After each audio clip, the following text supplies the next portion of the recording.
Now, Rachel Reeves needs to be bold when she delivers her budget or face Groundhog Day, which is really what we're expecting, with more cuts or tax rises next year. Now, that's according to a think tank. Yes, the Institute for Fiscal Studies expects the Chancellor will need to find at least £22 billion next month. That's due to higher borrowing costs, weaker growth and new spending commitments. Well, the director of the IFS said the situation was largely of the Chancellor's own making, leading us to question whether Labour is steering the economy to disaster. Well, to debate this now, we're joined by political commentators Kane Blackwell and Dominic Moffitt. Very good morning to you both, gentlemen. Kane, let's start with you. Is Labour destroying the economy? Yes, it is completely. Good morning to you both. Look, I think the Conservatives managed the decline of the economy for a number of years, but I think Labour are accelerating it. What really needs to happen in this budget coming up, she really does need to be bold. She needs to be cutting wasteful spending. She needs to be getting rid of net zero. She needs to be getting rid of these massive, huge issues and departments and other things like that are really, really spending so much money, of taxpayers' money, on them, and we're getting no bang for our buck in return. These are the things that she needs to be focusing on. She needs to be cutting taxes, giving people back more of their money so they can spend it on the economy and the things they like, and then we can grow the economy that way. You know, we need to create a bigger cake, for example, not just sort of keep dividing up the small cake that we have. So that's what she really needs to do. It's a fair point, Dominic, isn't it? I mean, we were told pre the election, Labour's economic strategy was based a lot on growing the economy, which they've failed to do. Good morning. Well, I'm not sure that's true, and frankly, it's quite nice to hear a Conservative political commentator admit that the Conservatives were presiding over the decline of Britain. It's bad for us, but nice to hear a bit of kind of self-reflection. What the reality of the situation is that we've got the second highest growth in the G7. Wages grew more in the first 10 months of the Labour government than they did in the last 10 years of the Conservative government. 0.1% growth is at a 9-year high. Whatever you're saying about the economy, businesses don't agree. Don't they?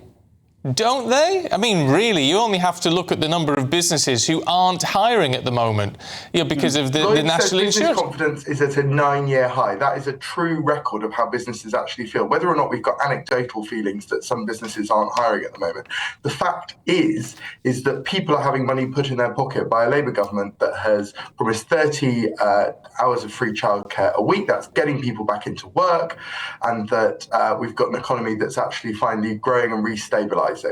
Dominic, we've got a number of jobless hitting a 4-year high. That came out yesterday. I mean, a number of businesses simply not able to afford to keep people on. They're having to let people go. That's 500,000 new people have entered works under this government. I think the fact is that this government is working for people looking for jobs, and that's why business confidence is at a 9-year high, and we've got the highest growth in the G7.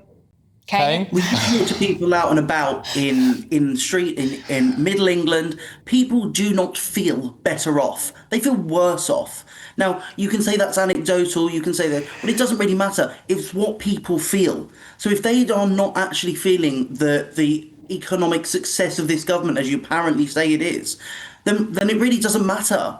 If the country isn't going to feel it and isn't actually experiencing all these great and wonderful things, then you haven't actually done the job that you need to do. This is the point. And really, we really need to get back to actually having sound fiscal management. We really, really do, because at the moment, we just keep seeing more and more spending and no real commitment to reducing the size of the state which this country needs. £120 billion worth of external investment, private investment coming into the UK. That's an absolute record number. And whether or not you say it's not real, when businesses through Lloyds say that business confidence is at a 9-year high, that is a real thing. All right, Dominic, but then if that is the case, why is it that Rachel Reeves nearly a year ago, raised £30 billion worth of taxes to fill a black hole, which she said was there, which was disputed? 11 months on, we've got a £22 billion black hole that needs filling. I think we're in one of those situations where fixing 15 years of the Conservative government is taking time, but that growth has also to some extent led to inflation, and this budget is going to be very wary of avoiding significant inflation. We've got a problem that the economy is successful, and that means that inflation is beginning to rise. This budget's going to try and tackle that. Kane, last word to you. Well, look, I think what she needs to come out, like I said, she needs to be bold. She needs to go and do the things that, quite frankly, is completely against her politics, which she obviously isn't going to do. She needs to reduce the size of the state, go back and reform welfare, which she couldn't do. She tried to do that, and obviously all of her socialist Labour MPs said, sorry, no, we can't do that. We actually need a real strong government who is going to actually put people first. And at the moment, the only people I see with a strong economic policy to actually reform our institutions is Reform UK and Nigel Farage. And that's who I think really we need to be focusing on. OK, you two, Kane Blackwell, Dominic Moffitt, thank you very much indeed. I'm sure you'll have a view on that. gbnews.com/your say. Now, using the internet without a VPN, a virtual private network, is a bit like taking to the road without car insurance. All it takes is one unlucky moment to cost you a lot of cash. This video's sponsor is Private Internet Access. They are the VPN to help keep you safe. Click the link in the description below to find out why over 30 million people have downloaded PIA to protect themselves online. A virtual private network is an app that hides your IP address and helps keep your data private.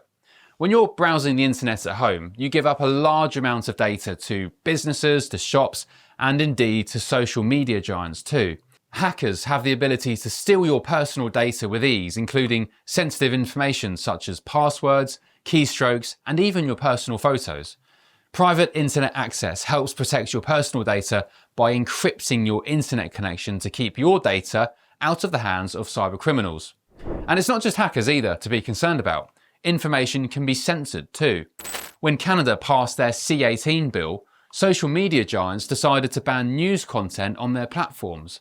But PIA can protect your ability to consume the news and content you love. Private Internet Access is available for Windows users, Mac OS, Android, Linux, iOS, and you can use one PIA subscription to protect an unlimited amount of devices. And we've got a huge GB News discount for you too. Click the link in this video's description and you'll get a massive 83% off PIA. That's under £2 a month, the price of a coffee, and you'll get an extra 4 months completely free on top. Also, there's a 30-day money-back guarantee too. Visit piavpn.com/GB News to start protecting yourself digitally today. Thank you. Now, breaking news this morning, and data from the Office of National Statistics shows the UK economy grew in August by 0.1%. and that comes after it dipped in July. Well, it gives Rachel Reeves a small lift ahead of next month's crucial budget. Let's talk to economics expert Justin Urquhart. Stuart, good morning. Good morning. What do you make of this? Like Star Trek, this, isn't it? You know, sort of saying it's growth, Jim, but not as we knew it. Yeah. 0.1. It's not. I mean, it's nothing, is it? It's a rounding error. No, what she's now got to do is actually realise the fact that it ain't growing. She's actually got to roll back on the budget and say, if she's got this sense, is actually say, no, there's a hole, I'm going to cover it. No, there's a big hole, and I'm going to actually now make a big difference here, and I'm actually going to go back and say, we're going to tear up what we did last time, and go back and actually restructure it all and get the bad news out of the way. Give herself then some room for the next couple of years. What bad news? What bad news? What does she need to do? Yeah, she needs to then say actually the costs are going to be higher, the growth is going to be lower, inflation's higher. Which we know is higher. The growth figures around the world, we're doing better. But I mean, this is a snail's race. Which one do you want to be faster? It's not very big. And then what she needs to then focus on is where the positive areas are, where the growth areas are. And they're there. But mind you, from this government at the moment, you wouldn't know it. In terms of technology and those sort of areas. So there are some elements we should be encouraging. Remember, a lot of what she's got to do has got to be actually putting out the right story, a positive story. Last time she gave us a story which she was trying to be sort of upright and honest about it and tell us things if you give people a bad story, they'll believe you. Well, talking down the economy, basically. It doesn't really help very much. In Britain, we're very good at talking down the economy. You've actually got to do it diametrically the opposite way and then underline it again. So if you were advising Rachel Reeves, what easy wins would you suggest to get growth? What are the areas that she should be encouraging? Go to the areas where you can get most multiplier on your returns. One of the things will be housing.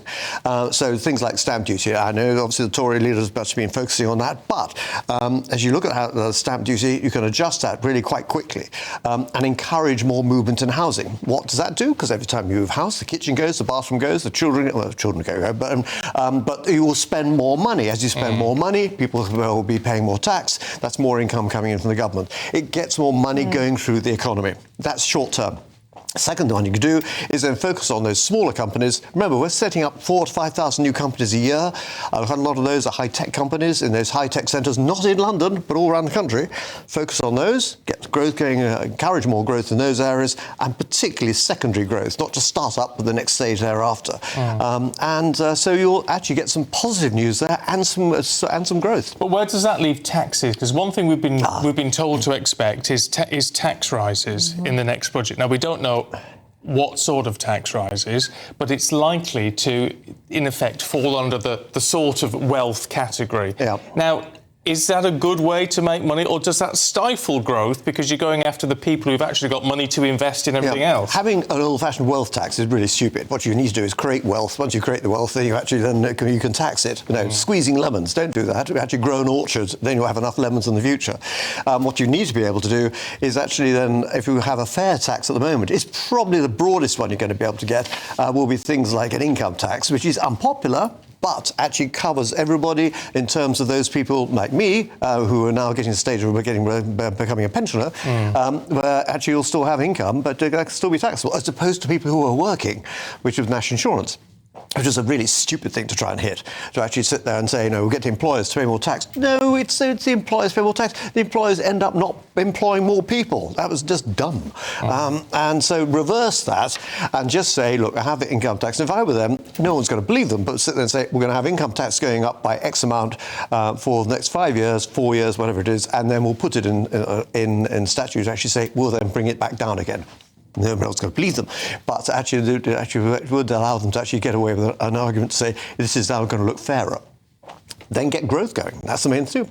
OK. Justin, thank you very much for coming in for your analysis this morning. A Treasury spokesman has said we've seen the fastest growth in the G7 since the start of the year, but for too many people, our economy feels stuck, working day in, day out without getting ahead. The Chancellor is determined to turn this around by helping businesses in every town and high street grow, investing in infrastructure and cutting red tape to get Britain building. Can I just ask you, Justin, what you make of that? Because it's the fact we're fastest growing economy in the G7. Well, that might be technically true by a Nats, whatever. Yeah.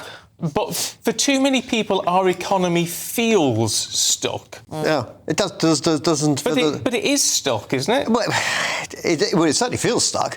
And one of the things about feeling stuck is if people aren't telling you, actually, you can go out and spend, go out and encourage. You need people to go and spend. We are a consumer-based economy, a service-based economy. 65% of our economy is based on us going out and buying stuff. Therefore, press the accelerator on those areas where you can get people to spend more, and then actually you'll get more reaction to it. Because it may sound, say, well, hang on, you're encouraging more debt and things like that. Well, cost of debt is relatively low. You can encourage a bit more of that. But actually, that's where you go back to housing, get the housing market moving, and that knock-on effect, ripples through the economy far faster. OK, Justin, honestly, I wish you were in number 11. Thank you very much indeed. Thank you.